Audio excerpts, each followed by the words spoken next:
Hello, everyone. I'm Kevin Gostola, managing editor for shadowproof.com. I'm also the curator of the Dissenter newsletter, which you can find over at thedissenter.org, and recently published a update running down the latest developments in WikiLeaks founder Julian Assange's case, which is why I'm here to do this case update. We have some major news with the British Supreme Court blocking any opportunity for Julian Assange to bring an appeal before the Supreme Court to have the lower court, the High Court of Justice, their decision overturned. They ruled in favor of the United States government, and that was bad because they upheld these diplomatic assurances that were offered. It was bad for Assange because these diplomatic assurances that were offered by the United States State Department claimed that it would not be oppressive to Julian Assange's mental health if he was extradited to the US because they would put him in a prison that was not a supermax prison. So that would deal with those issues that were raised by Julian Assange's legal team. The US State Department claimed to the British government they would not hold him under special administrative measures, which are harsh confinement conditions that would be authorized by Attorney General Merrick Garland. And then they said he'd be able to be transferred to Australia under a treaty that exists between the United States and Australia, since he's a citizen of Australia. So if he was convicted, he could serve his sentence in Australia or apply for that transfer to Australia. And that if he was extradited, it would give him mental health treatment, that there'd be a clinical psychiatrist who would give him attention while he was in jail.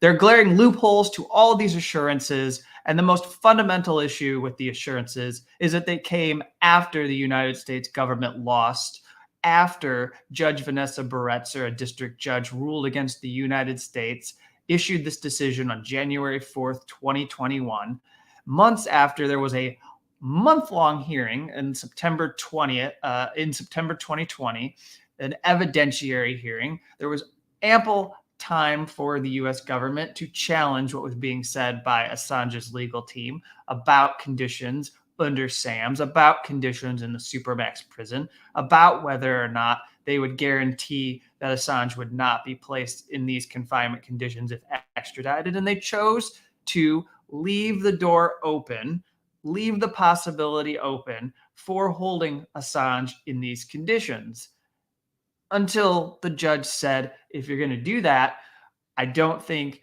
we can authorize the extradition request because it would be oppressive to Julian Assange's mental health.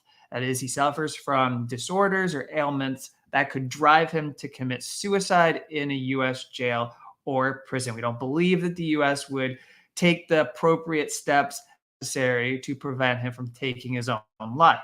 And so that is why the US was then in a position of needing to appeal. And they were able to manipulate the process and overcome an issue by going before the High Court of Justice and simply say that here, these are these assurances. We believe that takes care of all the concerns of the district judge. And when the High Court accepted all of those assurances, because they put the priority of diplomatic relations between the United States and United Kingdom ahead of the well-being of Julian Assange, that meant that Julian Assange had to now appeal, that he was now in the losing position when it came to this small, tiny subset of issues. And he attempted to go before the British Supreme Court, but all the High Court said, or all the Supreme Court was looking at, was something that the High Court had certified as a matter of public importance. And so what we're seeing today may be something that you could say is a distinction without a difference. They claim that this was not a matter of law, that it was not a point of law, that this is already settled and the High Court didn't have to look at these assurances. And the High Court had said, well, this is something that's of public importance. We don't really think the Supreme Court has settled it yet. And so if they're able to convince the Supreme Court, then perhaps Assange could get a day in front of the Supreme Court to argue these issues. I'll just read, since it's very plain, the reaction of Amnesty International, and then I'll read to you the response of Reporters Without Borders. So I think both of these groups have done work to challenge the human rights issues that are at stake in this case and the press freedom issues that are at stake in this case. And then after I read their statements, I'll tell you about what happens next, and we'll wrap up the broadcast. So the Amnesty International's Deputy Research Director for Europe, Julia Hall, said, "Today's decision is a blow to Julian Assange and to justice. The Supreme Court has missed an opportunity to clarify the UK's acceptance of deeply flawed diplomatic assurances against torture. Such assurances are inherently unreliable and leave people at risk of severe abuse upon extradition or other transfer. Prolonged solitary confinement is a key feature of life for many people in U.S. maximum security prisons and amounts to torture or other ill treatment under international law. The ban on torture and other ill treatment is absolute, and empty promises of fair treatment, such as those offered by the USA in the Assange case, threaten to profoundly undermine that international prohibition. The refusal is also bad news for press freedom, since it leaves intact the nefarious route the U.S. has employed to attempt to prosecute publishers for espionage, demanding that states like the UK extradite people for publishing classified information that is in the public interest sets a dangerous precedent and must be rejected. The U.S. should immediately drop the charges against Julian Assange." Now, that's the statement that comes from Amnesty International. Now, the Reporters Without Borders organization, which has been one of the foremost press freedom groups, having Rebecca Vincent, who is an international campaigns director, attend proceedings, or in some days attempt to attend, having to deal with frustrating restrictions or rules that are expected to be followed in order to get access. In any case, Reporters Without Borders put out this statement and essentially said that they are disappointed by the refusal of the British Supreme Court to consider the appeal in the extradition case against WikiLeaks publisher Julian Assange. More than 2 years after extradition proceedings began, the case is now going to be sent back to the Home Office to take a political decision.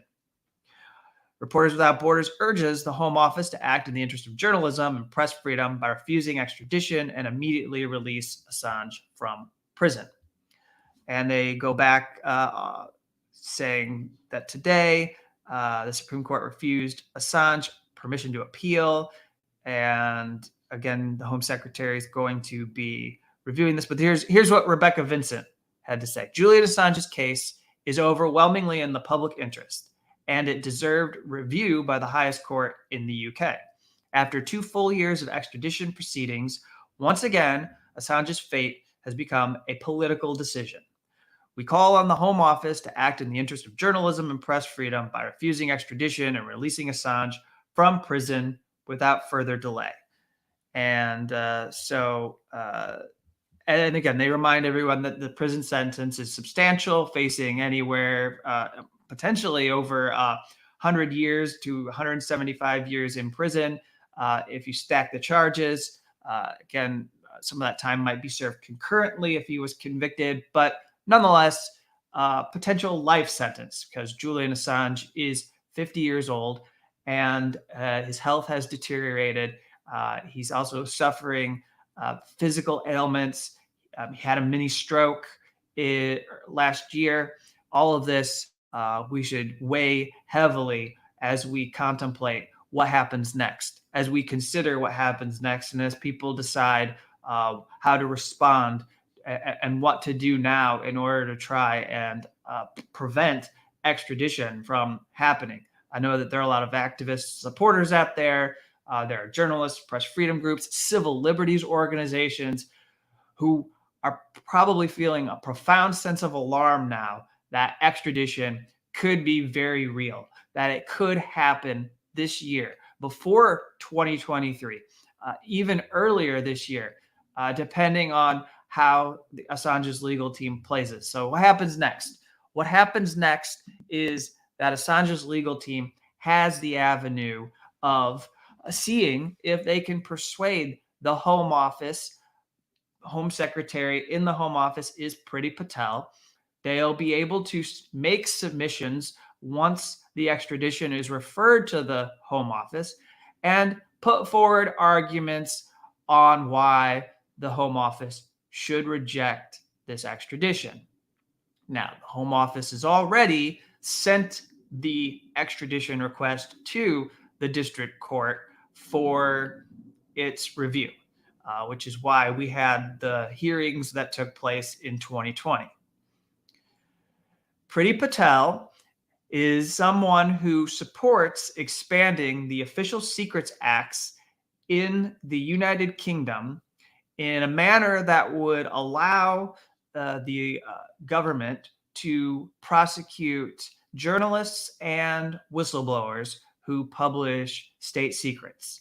In some cases, if they would like, they could seek up to 14 years in prison, depending on how they view the publication of sensitive information. They do not have a First Amendment in the UK, and it's very clear that with Patel's advocacy for these Official Secrets Acts, the expansion of these Official Secrets Acts in a manner that has not been seen since the 1980s, that she probably is not going to uphold the press freedom rights that Julian Assange has. She's not going to acknowledge that Julian Assange is a journalist. And it's entirely likely that she believes everything she's read from the Central Intelligence Agency and former CIA Director Mike Pompeo about the nature of Julian Assange, and probably believes at this hour that WikiLeaks was, in fact, working as a Russian asset when they were involved in publishing emails from Hillary Clinton's campaign in 2016. And that's why it's important for everyone to know this is a political decision. This is a political prosecution. The decisions to charge that Donald Trump's administration undertook, that was political. The decision by President Joe Biden's administration not to drop the charges, to keep this going after assuming office, that's a political decision. The Justice Department could drop the charges right now, but they have not, because they are making a political choice to continue the case against Julian Assange. Priti Patel could decide not to authorize the extradition, but she is going to be weighing political considerations that are not limited to matters of fact in this legal case, but also have to do with perceptions, the way that WikiLeaks has been attacked, the public mobbing that has been documented by UN Special Rapporteur on Torture, Niels Meltzer. And she's going to be looking at geopolitical and the way in which the world has shifted greatly, contextualizing this case within the reality that the UK government suspended any operations. They just shut down and blocked any ability of anyone to get the broadcasts from RT or Sputnik, any Russian state-funded media, censored this media. And we've heard time and time again, as people try to desperately tie Julian Assange to the Russian government without any proof whatsoever, that he made an arrangement with RT in order to have a show, an interview show, back in the early 2010s. That was called The World Tomorrow. And having this show, multiple programs, episodes of it air on RT is something that is invoked as evidence or proof that he is some kind of an asset for the Russian government. There's no evidence of this. There's a lot of smoke. There's a lot of conjecture on the part of U.S. intelligence officials. There's a lot of conjecture on the part of members of Congress. There's a lot that has been claimed about WikiLeaks and Assange, but was never proved. And they were never charged with anything. Special counsel Robert Mueller never recommended any crimes. There weren't any crimes related to this added to the indictment that includes the Espionage Act offenses and also the allegation that he engaged in a password cracking conspiracy.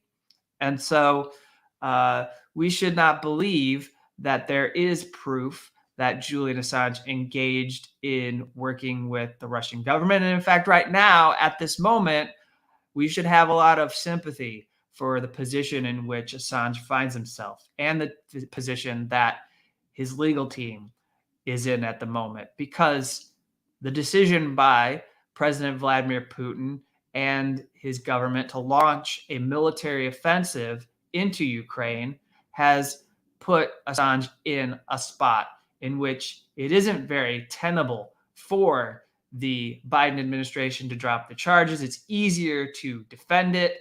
It's easier to push forward with the politicization of this case that has been a hallmark of trampling on the press freedom rights of Julian Assange and WikiLeaks.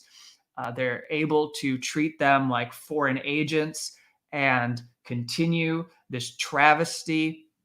And there's not a lot that the legal team can do in response in order to deal with these politics at this stage. It wasn't something that was dealt with in the extradition case before now.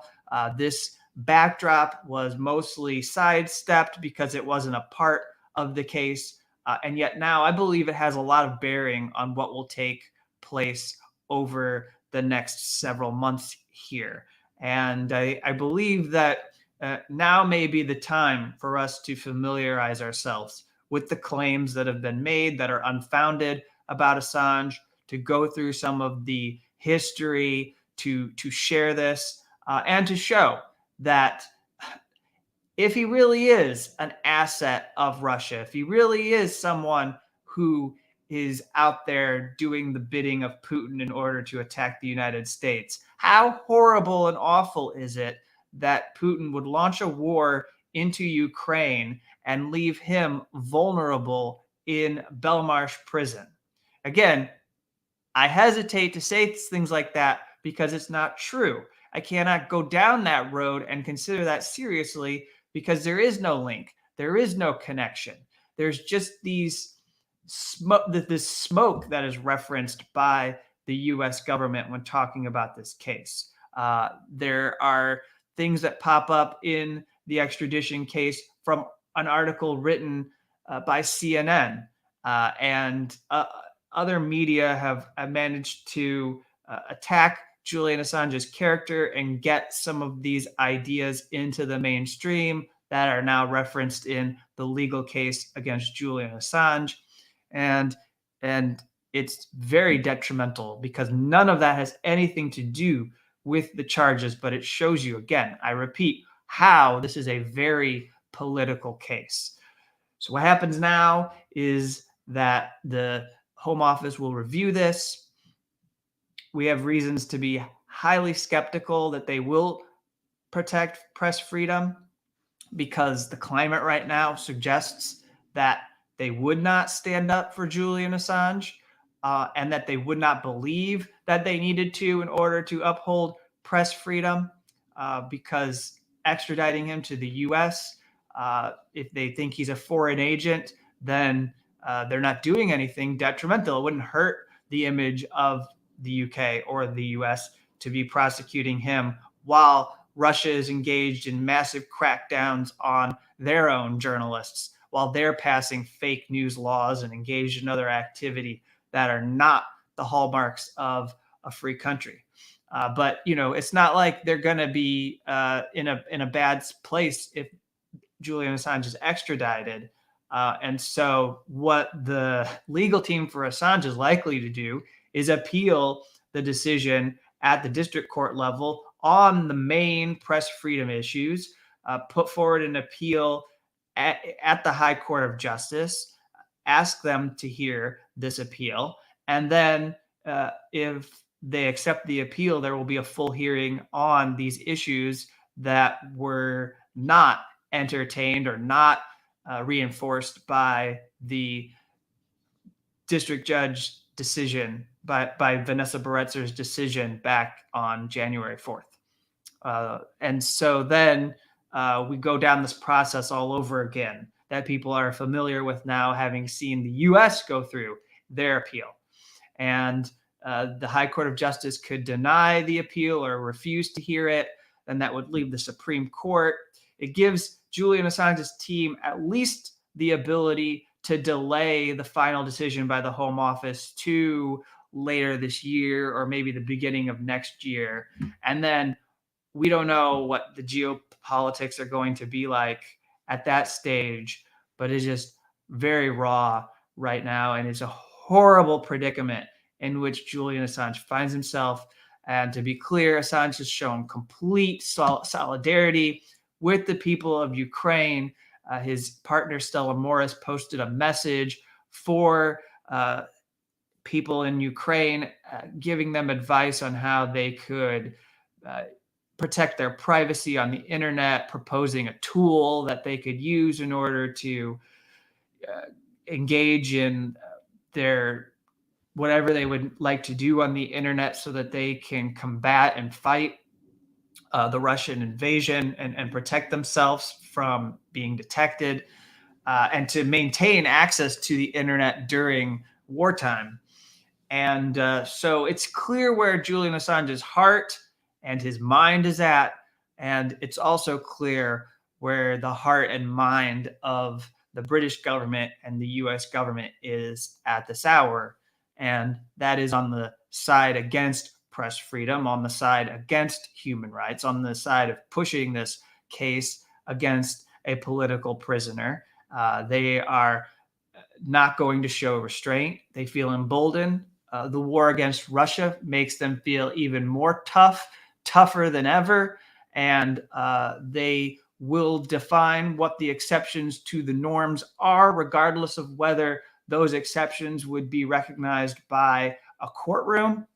I mean, everyone in the US has First Amendment rights. When Julian Assange comes before a district court, he is going to, if he's put on trial, he will have First Amendment rights. The US Constitution does not state that you can't publish information and spread it to the world because the CIA has spread false information and malicious information attacking your character and suggested that you may or may not be an asset of the Russian government.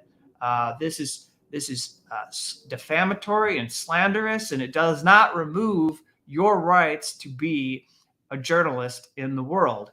And I'm not saying he'll win in the U.S. court if he's brought. We've already run down those issues over the last 2 to 3 years here, acknowledging the lack of a public interest defense. Many of the problems he has in the UK courts, Julian Assange will have in a U.S. court as well. But the fact of the matter is, these smears, these lies that have been spread about him, if not proven, if not substantiated, they do not get to be the thing that rules the day before a judge. The judge will be as prone to politics as these judges in the UK court system have been prone to politics, to making political decisions. But with that being said, there are some things that are better about the U.S. system than the British system, because the U.S. at least pretends to care about a First Amendment. and they will have to put up with arguments that Julian Assange's attorneys make related to the First Amendment if the U.S. is successful in bringing Julian Assange to the U.S. But of course, we don't want to get there.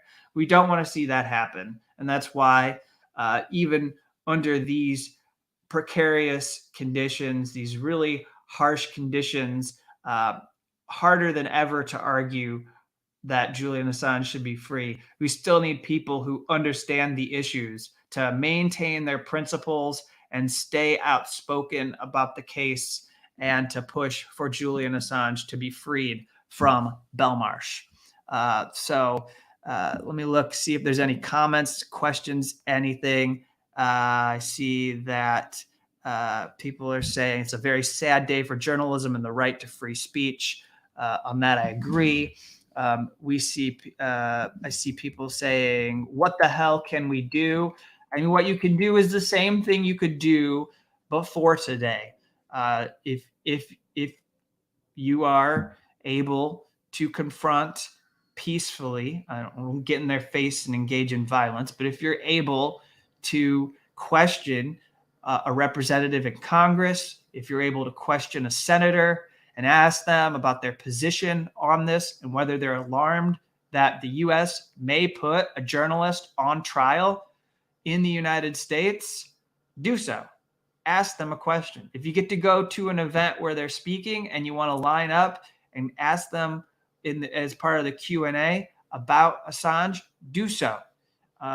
Call your member of Congress, call senators, call the Justice Department, make people aware that you think this is an issue of importance. Right now, what's their priority is waging war against Russia and Ukraine and dealing with profound economic issues that have been intensified by the war. And those are going to be things that occupy their attention. But if Julian Assange is being brought to the U.S., that is a time and a moment for sounding the alarm, and you can do it. You can put this on their radar and say that you're going to object if Julian Assange is being put on trial in your country. And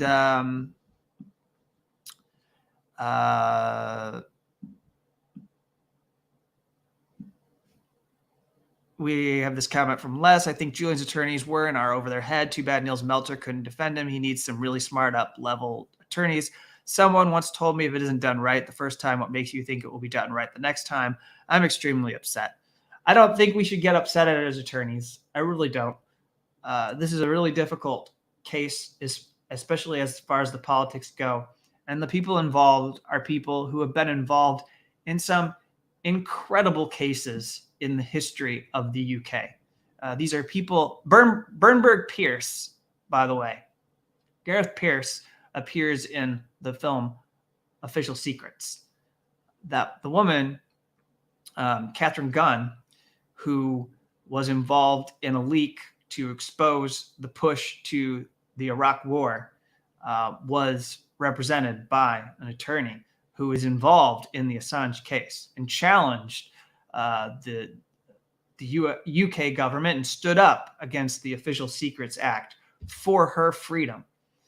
And Edward Fitzgerald, who represents Julian Assange too, was involved in the case that was he defended Lori Love, who faced extradition to the United States, and much more successfully argued that it would be oppressive to be extradited to the United States for mental health and physical health reasons. But he's familiar with the issues. Gareth Pierce is an advisor, someone working on the case who, even being up there or in her 80s, is still active in fighting for human rights and justice. And the other attorneys are very familiar. They raised the issues of the CIA and brought that into the proceedings during the appeal, during the U.S. government's appeal. And so I don't think we should judge them and say that they're doing things wrong. I have some experience having followed Chelsea Manning's case. that when you feel frustrated and when you feel that the government is so powerful that you can't win, we're driven to judge and believe that there's something that the defense attorneys did wrong. But the defense attorneys aren't the reason for the power imbalance. The defense attorneys in this case are trying to do their best under unfavorable circumstances. And you need to understand that before you pass judgment on these attorneys, or you suggest that there's somebody out there that could have done a better job. Niels Meltzer is not a defense attorney. Niels Meltzer is a human rights lawyer, or someone who's a scholar of human rights law. And he is now part of the Red Cross Executive Committee. And this is not something that he has any experience in doing or would ever claim to have experience in doing. So the people who can get Julian Assange free are there to help Julian Assange become a free person. It's just that the system is stacked against allowing a man who is innocent to walk free from jail. And so that's what we've been seeing, this snowballing of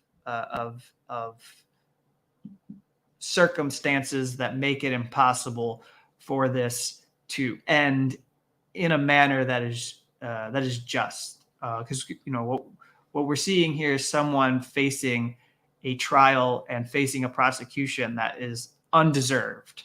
It's not about, okay, maybe there are some questions and you should get a chance to go prove, and let's give the government the benefit of the doubt and then let's see about it. No, the fact is, this is an act that is being criminalized that took place over a decade ago, and he was given awards. He received acclaim for publishing documents from Chelsea Manning that brought attention to war crimes and torture and drone strikes, and brought attention to massive civilian casualties in Iraq, Afghanistan, that brought attention to diplomatic misconduct, strong arming, and the way in which diplomats front for corporations and advance the interests of U.S. corporations over the interests of people in countries, cover up for human rights violations in countries that are being led by autocrats and dictators. And for that, we were all pleased to be more informed. But now we have to overcome the political climate that has become very dark and incredibly bleak. And the attorneys are doing the best they can in that environment. It is horrible. When I heard this news, I'll close with this. When I heard this news, I felt that pit in your stomach. You know, when you recognize that it's the worst possible thing that could happen at like the worst possible time. If they had rejected his ability, if they had said he didn't have any avenue for an appeal a couple of months ago, before what's happening in the world, it would have been possible for the Home Office to review this without that as the backdrop. But now that is the political backdrop, and whether or not it was going on or not, the Patel Home Office is no friend to journalists when it comes to exposing the crimes of national security agencies and military agencies in the UK or in the US or any allied agencies. They are out to help them cover up for criminality. And that's one of the biggest problems here. So with that said, I've talked for about 35 or so minutes. I'm going to put this up here and tell you that if you're not a subscriber to the Dissenter, this is a free newsletter in which you can get updates on Julian Assange's case on a regular basis. I already sent out my report and posted the report that I did on this development. And then if you want to become a paid subscriber and make what I do, like these broadcasts, as well as the independent news that I publish, more possible, I could do this more frequently, please go ahead, become a paid subscriber. Support independent journalism right now during wartime. Keep voices out there that we need, not just my own. I can say that I need this help, but look at the other people who are out there doing important work and chip in a couple dollars every so often so that you can keep them around, because it's a very tough time for independent media, especially when the algorithms on YouTube are boosting all these corporate news outlets, giving them breaking news shelves so that you get pushed CNN reports over independent news reporting, always privileging their reporting when, even on this, someone's going to watch my video and then it's going to send them to a 2 or 3 year old CNN report on Assange. That is complete and utter horse shit.